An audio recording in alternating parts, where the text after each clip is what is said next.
أعوذ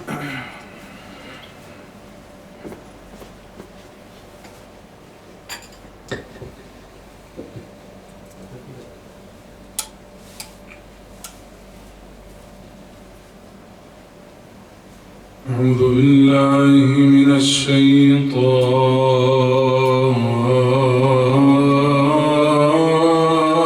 الرجيم.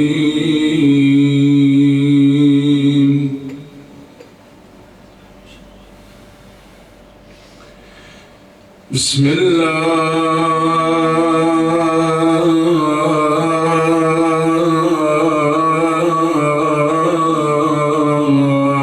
الرحمن الرحيم. لا حول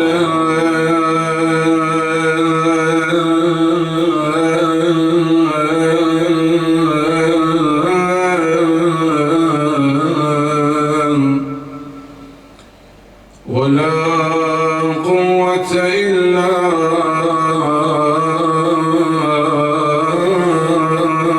بالله العلي العظيم.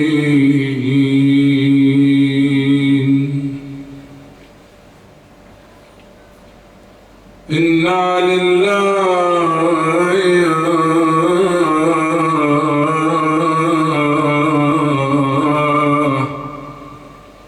وإنا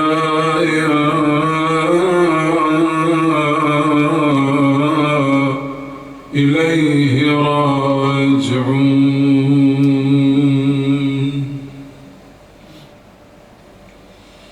صلى الله عليك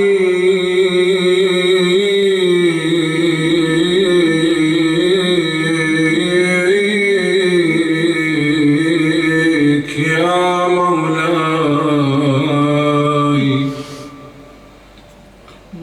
يا سيدي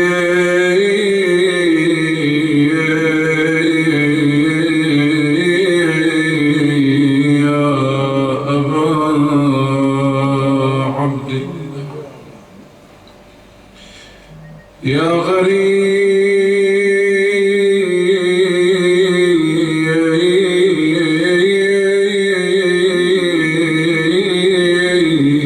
غريب يا مظلوم كربلاء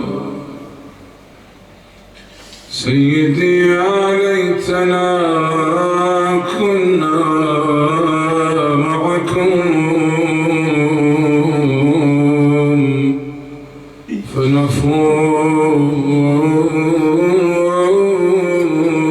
فنفوز فوزا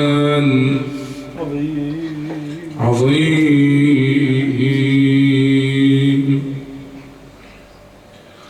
قد عاد حزني والبكاء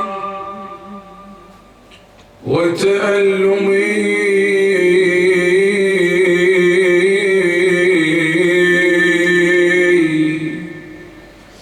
مذ أبصرت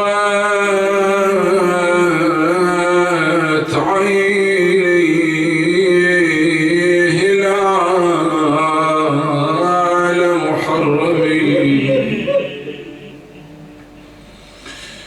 ولبست الحزن فيه مواسيا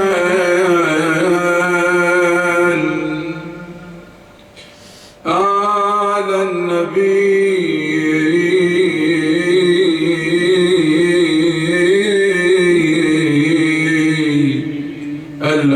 الأطهرين بمأتمي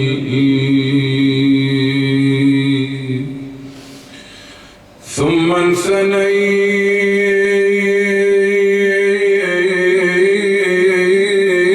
إلى الهلال مخاطبا والدمع من عيني جرى كالعندم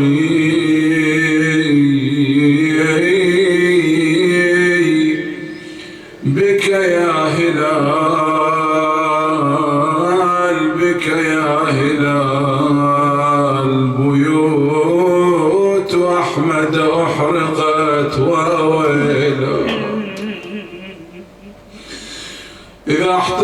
بيوتهم. وين راحن العلويات يا سادن؟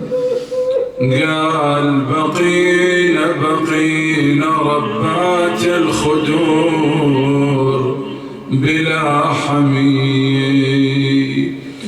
ولشدة البلوى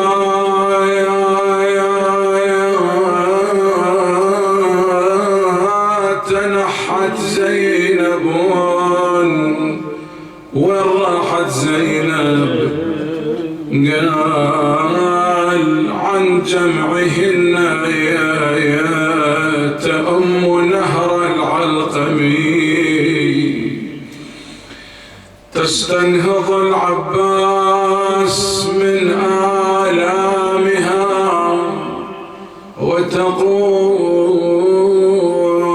وتقول قم واحمل حماه بالمخذم. شلون اقرا لك هاي الابيات تصورهن لك؟ عذرا يا غياره يا ساده. تدرون خو زينب ما حد شايف طولها، فهاي العلويه تقول شلون اطرح الاجانب هالخبثاء الزلم، شلون امشي من بينهم؟ اول مره وهنا زينب كنت تمر على مصارع اخوتها واهلها واخوانها، يقولون مشت خطوات زينب لكن ما قدرت. التفتت على الخيام صاحت بالله يا الحبايب يا الحبايب، بالله يا الحبايب ساعدني ولزمني من ايدي وساندني. وين ماشية زينب قالت اخذني لعد كافل اخذني يا اخويا اخذني لعد كافل اخذني. انا بعباس مو مقطوع ظني وادري لا سمع وني. سمعها ابو فاضل مثل ما هسه انت سمعت نداءها وبكيت. ابو فاضل السهم بعينه وجفوفه مقطعات، سمعها وصاح لا تدلين مني ترى مو جفوف العطلني. شاش عطلك مولاي قلها سهم الجود عطلني وكتلني. سمعت صوت العباس زينب تقول له جيت ياك يا بعد روحي وحياتي واتعثر قمت من مستحاتي. هذا البيت كنت تطون حقه يا سادة. شوف شو تقول عمتكم، تقول له خاف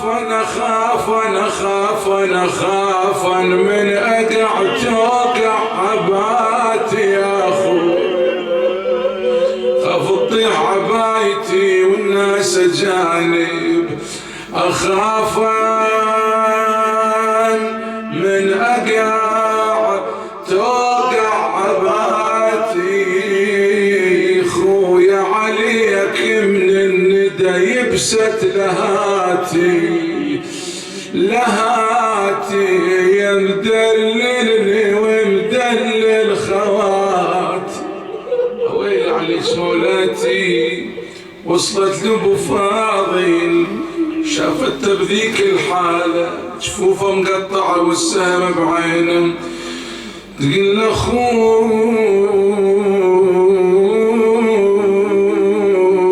مو والدي وصاك بيا يا راعي الزود يا راعي الحميد. يقول اخويا تعتبين يا اخويا ايش بدي انا وين راسي وين يدي. لا حول ولا قوة إلا بالله. العلي العظيم،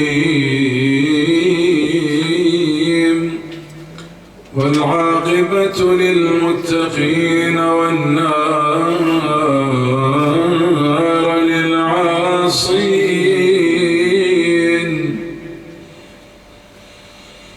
قال الحكيم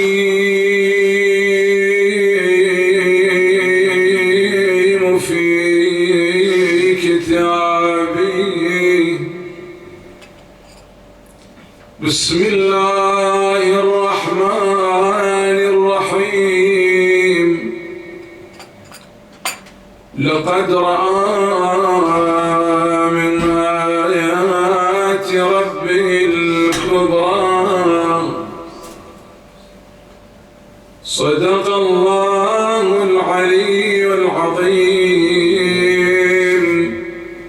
وصدق المولى والحبيب المصطفى محمد.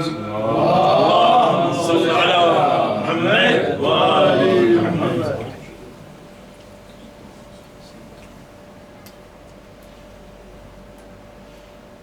الطرق التي تؤدي إلى معرفة أهل البيت صلوات الله وسلامه عليهم. من ضمن الطرق اللي نقدر نتعرف على ماهية أهل البيت، مو شخصيتهم، لأن كل إنسان عنده شخصية معروفة، من نتعاين بطاقته المدنية تعرف هذا منين. احنا ما نسأل عن هاي. المسلم والغير مسلم بالتاريخ يعرف من هو الحسين بن علي بنسبه، ولكن احنا نتكلم عن هوية الحسين الحقيقية النورانية بما يمتلك من طاقة صلوات الله وسلامه عليه. وهذا ما يمكن للإنسان العادي البسيط يفهمها. معرفة أهل البيت تتوقف على كثير من الأشياء. يعني هسه أنا ما أريد المقام يطول بي، بدي أختصر جدا. أول محطة لمعرفة أهل البيت هي طهارة المولد. لا يمكن لأحد أن يعرف أهل البيت أو يحب أهل البيت أو يوالي أهل البيت إلا أن يكون من أمه وأبيه. ولذا أنت تشوف النبي صلى الله عليه وآله نفي يا علي لا يحبك كذا وكذا وكذا. ينفي. ليش؟ ما عنده طهارة مولد، ما يتمكن أن يحب ويوالي ويتبع علي وآل علي. شلون أنا أستدل بقولي هسه لك؟ أستدل مثلا عمر بن سعد، لو الشمر بن ذي الجوشن، لو يزيد، لو أي واحد اللي حارب أهل البيت ما يعرفهم حسبا. ذيك اللحظة اللي جاء الشمر للحسين ايش قال له الحسين؟ قال له أنت تذبحني، ما تريد شفاعة جدي؟ يقول له دانخ من يزيد خير من شفاعة جدك. سمعت؟ فأنا ما قاعد أتكلم عن هذا الحسين ابن من ياه أبوياه وجده، مو معرفة نسب، لا، معرفة نورانية. ولذا تشوف هاي الأبيات ايش قد جميلة، اللي يقول بها الشاعر: أمير المؤمنين، أمير المؤمنين أراك لما ذكرتك عند ذي ثقة صغالي. أمير المؤمنين أراك لما ذكرتك عند ذي حسب ذي نسب، شنو؟ رحم الله والديك، صغالي، يصغر اثنين. يقول لي أحسنت، إيه بعد قول بحق علي، استاهل أبو الحسنين. صغالي وإن كررت مدحك عند نغل أزلكم الله، تكدر عيشه وبقى قتالي. فصارت عندي حسبة فها أنا خبرت بك البرايا فأنت محك أولاد الحلال وليس يطيغ حمل ثناك إلا كريم الأصل محمودا خصالي. فسادتي وأحبائي هاي خلها ببالك، أول طريقة وأول محطة وأول رحلة وبداية الطريق اللي يريد يعرف أهل البيت لازم تكون عنده طهارة مولد. لكن الملعون من قعد يم الإمام علي يبايع قاتل الإمام بن ملجم، أول احتاج قال له أنت أمك كانت كذا، ها مش ولا الداعي ابن الداعية هو صحيح ولا؟ حتى نتراجع إلى نسبهم وحسبهم ولا واحد يجي محضركم الشريف نطفته من أبيه، كلهم أولاد بغاة. فالإمام الحسين هكذا هو من هذا النور. هذا أولا. ثانيا معرفة أهل البيت صلوات الله وسلامه عليهم تتوقف على شيء كبير ورهيب، وهو الاعتراف بحقهم. إذا واحد ما يعترف بحقهم ما يقدر يعرفهم. أنت راجع التاريخ، كثير من الناس كانوا ينتسبون إلى شيعة أهل البيت محسوب شيعي، بس من يكلم المعصوم كأنما هو أفهم من المعصوم، وبعدين هذول اللي لك بيهم ولا واحد منهم أفلح، كلهم خسروا. بس ما كان يعترف بمقام أهل البيت صلوات الله وسلامه عليه.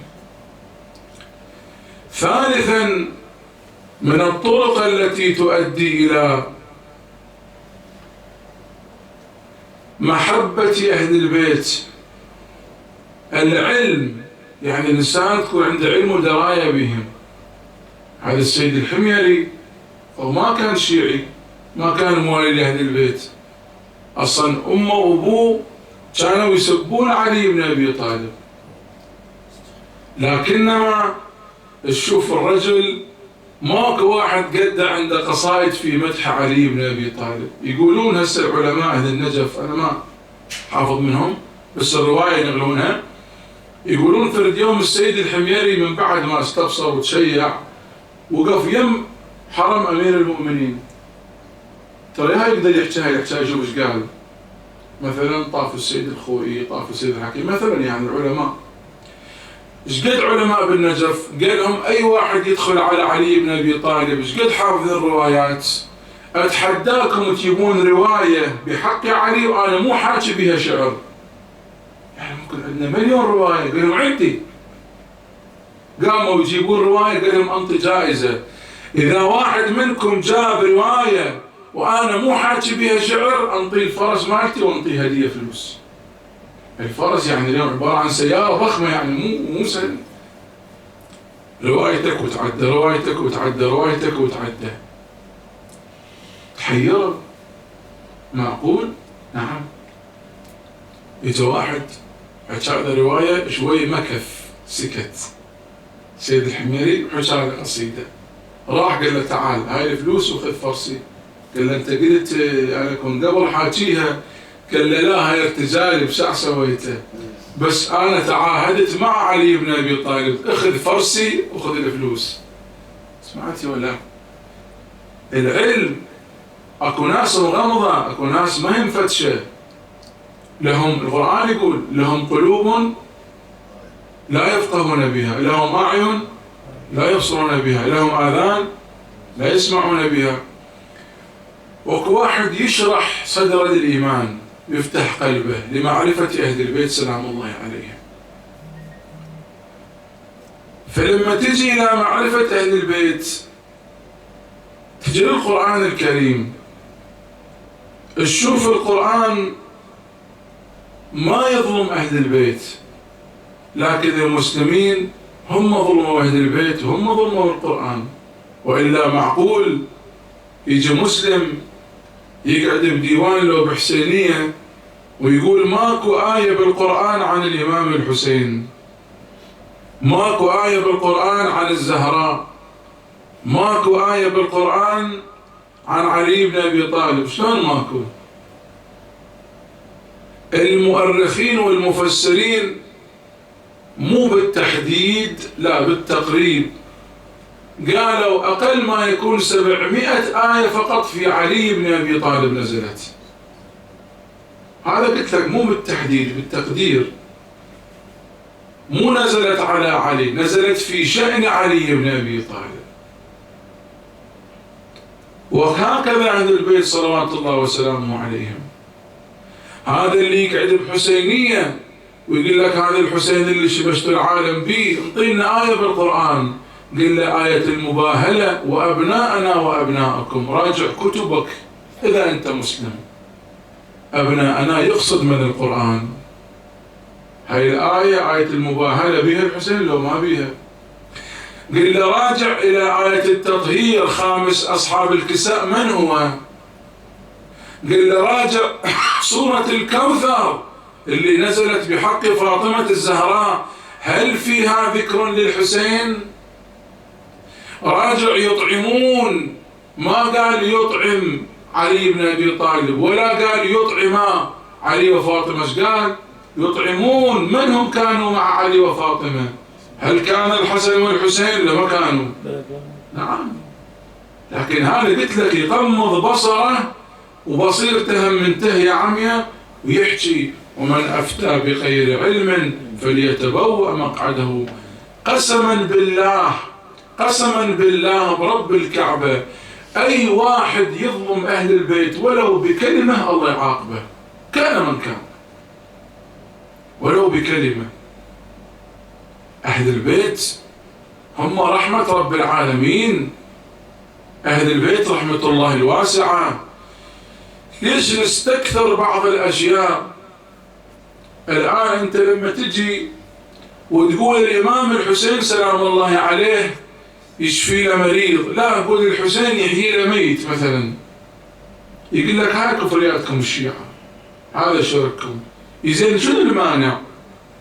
اطلع من الحسين، عيسى بن مريم يحيي الموتى يشفي المرضى، قال إيه تمام. إيه ليش يعني؟ قال ذاك نبي وهذا. هي مو قضية نبي، قضية قابلية. شهو عيسى بن مريم يحيي الموتى من كيف لو بأمر الله. خلاص القابلية اللي الله انطاها لعيسى ينطيها للحسين، لا ينطيها لك أنت الإنسان المؤمن. عبدي طعني تكن، هذا حديث قدسي ماكو نزاع به. دعنا عن الحسين، دعنا عن عيسى بن مريم. عزرائيل ملك الموت مخلوق له مو مخلوق؟ مخلوق. ايش يمتلك ملك الموت؟ ايش يمتلك؟ الان تقول له يا هو يقبض الارواح، منو قابض الارواح؟ شو يقول لك؟ ملك الموت مو؟ لكن نروح للقران شو يقول؟ الله يتوفى الانفس متى؟ حين موتها. الله يتوفى، ماكو تنافي. يعني ملك الموت صدق يقبض الارواح، لكن قبضهم بإذن من؟ بإذن الله. يعني قبض ملك الموت كان بأمر من الله. الله يتوفى الأنفس، الله يرزق بعلي بن أبي طالب، الله يشفي بالحسين، الله يقبض الأرواح بملك الموت. شنو التنافي؟ فشوف هذا من ضيق أفق الناس. معرفة مثل ما بينت لخدمتك، معرفة ما عنده، علم ما عنده، وقرآن هم ما يقرأ، كتاب الله وعترته هم ماكو، فشلون يريد يعرف؟ أنا التقيت بأحد المستبصرين في قم من أهل الحجاز، قال شيخنا أنا عشت 45 سنة من أبناء العامة، بعدين الله من علي شيعت زين.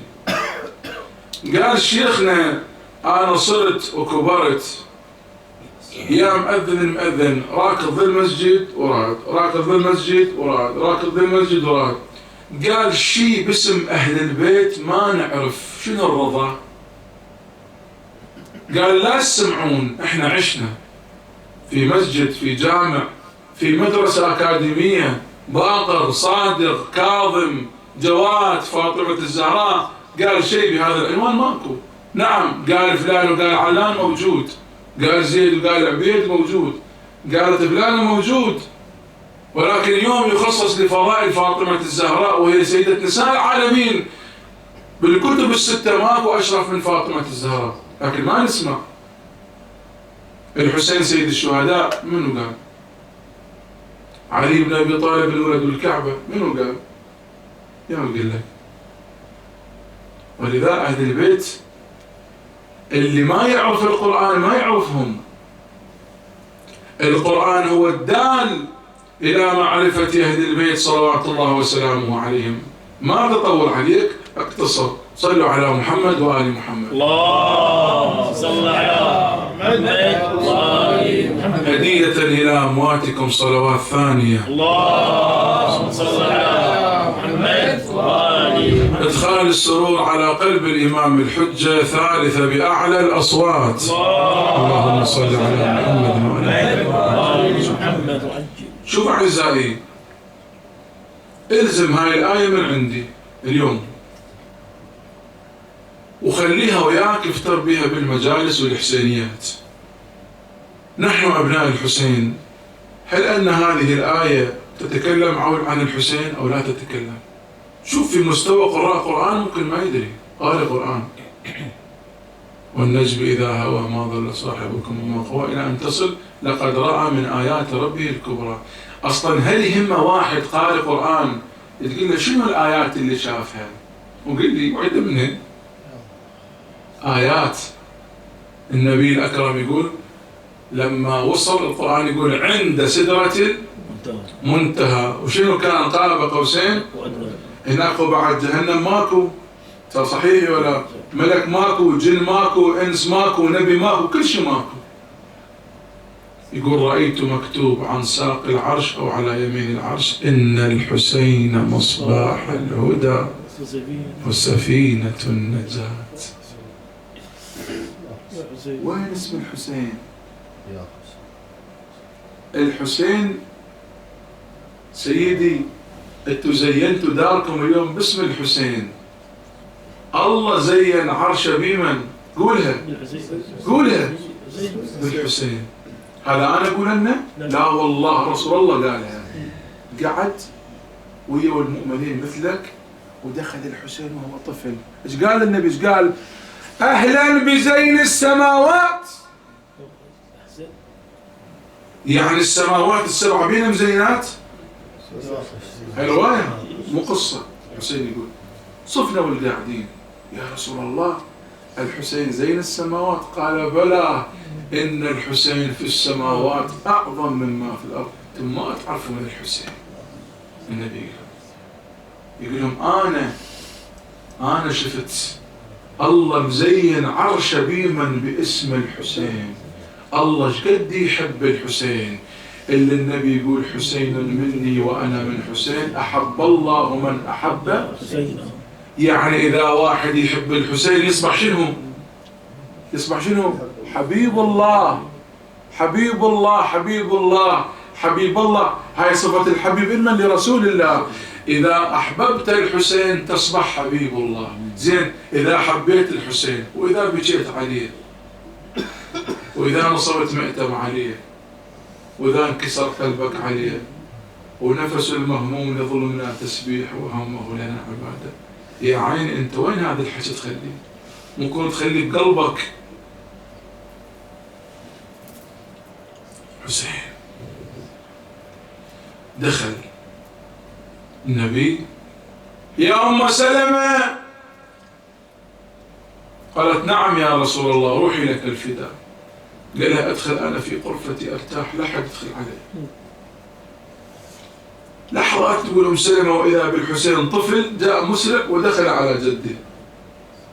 يقول رحت أسبقنا لقيته جالس في حضن النبي. قلت له يا رسول الله اعذرني آخذ الحسين. قال لي لا لا لا لا لا تأخذ الحسين وأنا أدور على الحسين يجيني أشم وأقبل.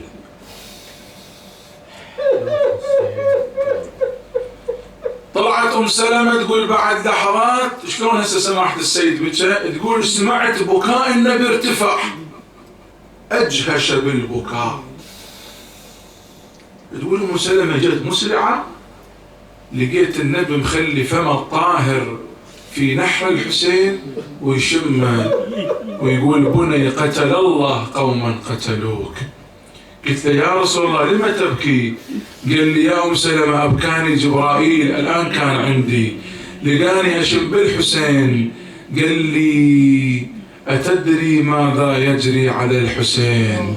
أخبرني بمقتل الحسين وانطاني صمت تراب من أرض كربلاء فشممتها يا أم سلمة وفاضت عيناي بالدموع. حسين يشمك النبي ويبكي، من اجت زينب تشمه شافت بي. تقول له يا سليل النبي الهادي من الخيم مذعورة جيتك يا عزيز أمي الزهراء حرقة وخيمنا ولفيتك. شلون شفت الحسين زينب تقول له من العطايا يا شغارقت عينك يا من كل طيبة سجيتك ما ظل بجفوني كان من عيني سجيتك. خويا يا أهلي لظلماه وانا حرمه وحدي لا تقبل حميتك. المن جاي يا زينب تقل الليل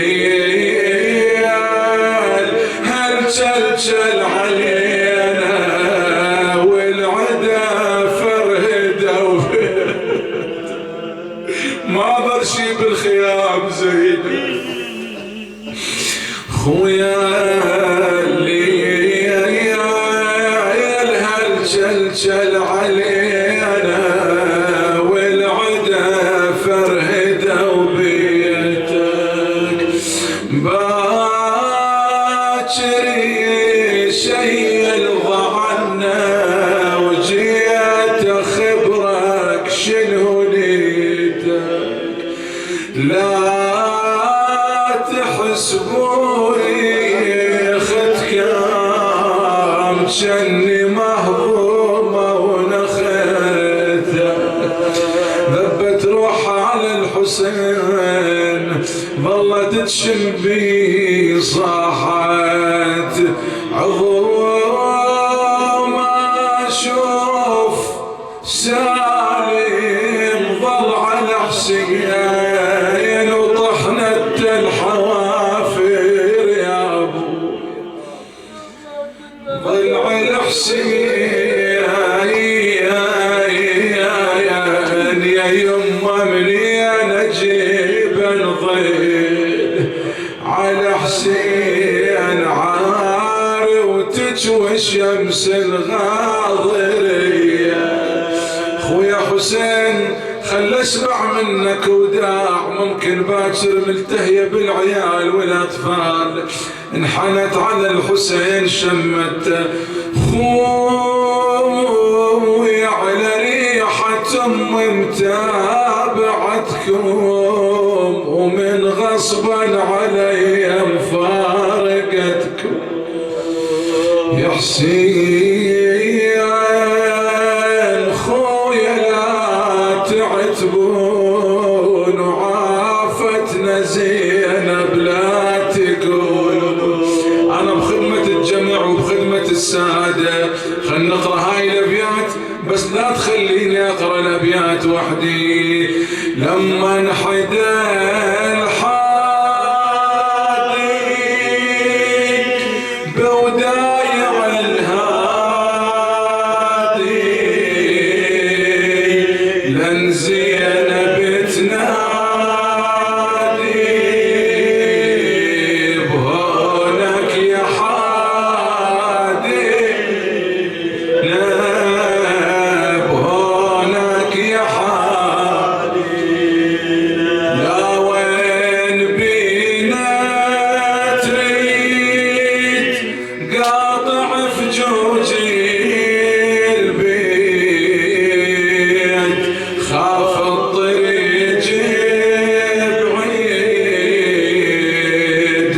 والتعب يا ذينا والتعب يا ذينا. يلا ساعة زينب وين السادة والعلويات تطروا يا زينب وين تردين الضعن يمشي زينب. مروا على العباس جثة بلايا راس نادوا جميع الناس خلهم يشيعون خلهم يشيعون. لا تخلي زينب تقرأ وحدها. مروا على الأكبر فوق الثرى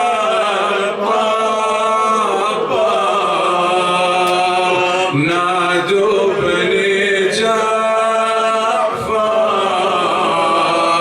خلهم يجهزون خلهم يجهزون.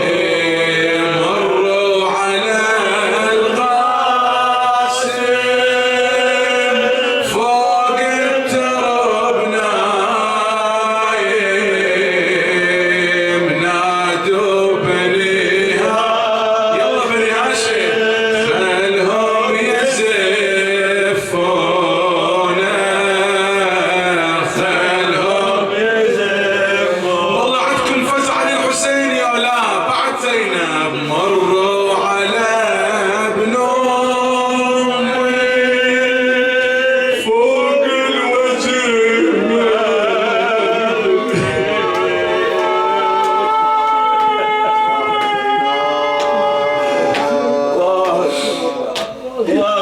مروا على ابن امي فوق الوجه مرمي نادوا بني عمي خلهم يدفنون خلهم يدفنون. شلون حال ابن امك نايم نايم نايم اخي شلون نومه. سامحوني سادة عريان ومسلم.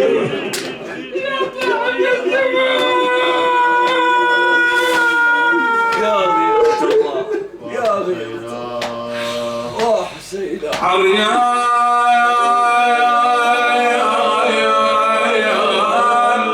ومسلبه هدومه هدومه وحر الشمس غير رسومه. ولا واحد بحلقه ما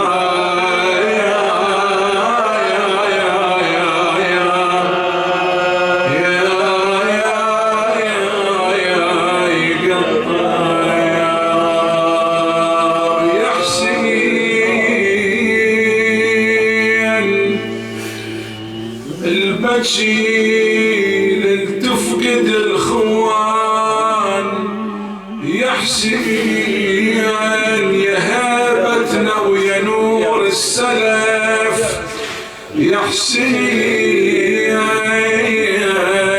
انت اللي قلت لا تبكي. زينب قلت لك حسين تقول له انت البارحه قلت لي لا تبكي نخاف يشمتون فينا يقول ما عندها زلم. صدق خويا بس تدري ليش ابكي؟ تدري انت اللي قلت لا تبكي يا حسين يا حسين يا حسين انا بنبكي ترى غصب علي انا بنبكي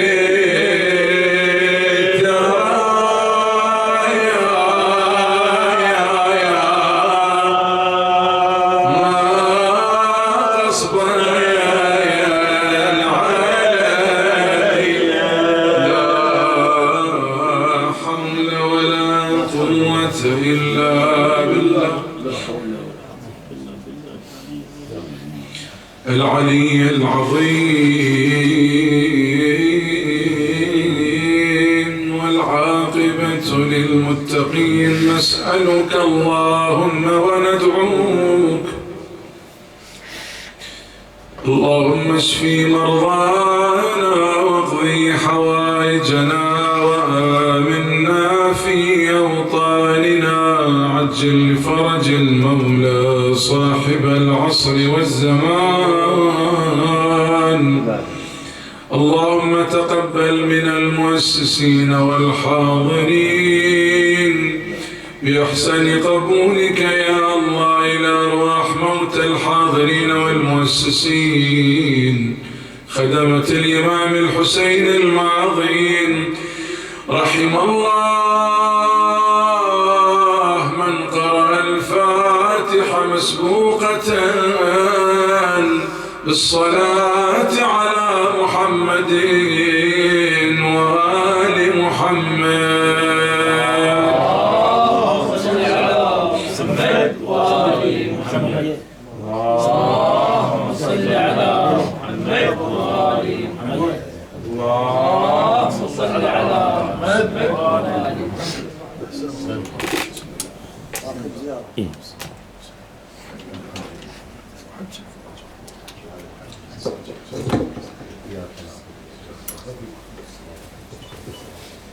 السلام على أولياء الله وأصفيائه. السلام على أمناء الله وأحبائه. السلام على أنصار الله وخلفائه. السلام على محال معرفة الله. السلام على مساكن ذكر الله. السلام على مضيع أمر الله ونهيه. السلام على الدعاة إلى الله. السلام على المستمرين في مرضاة الله.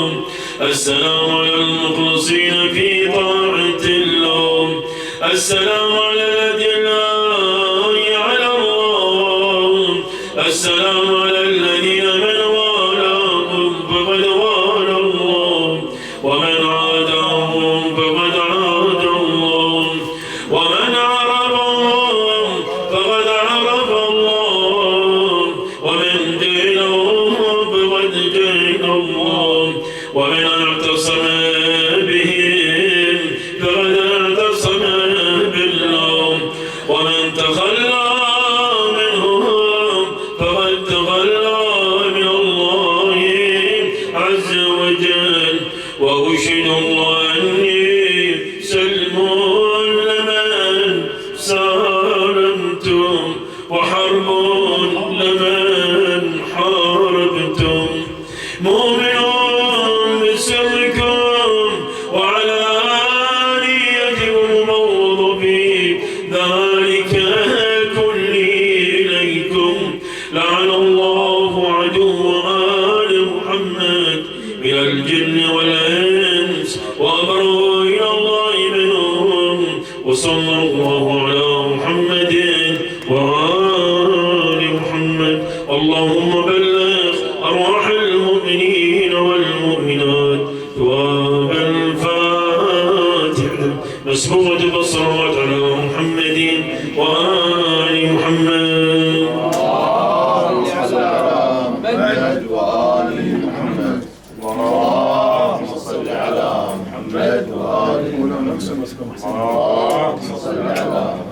وآل محمد.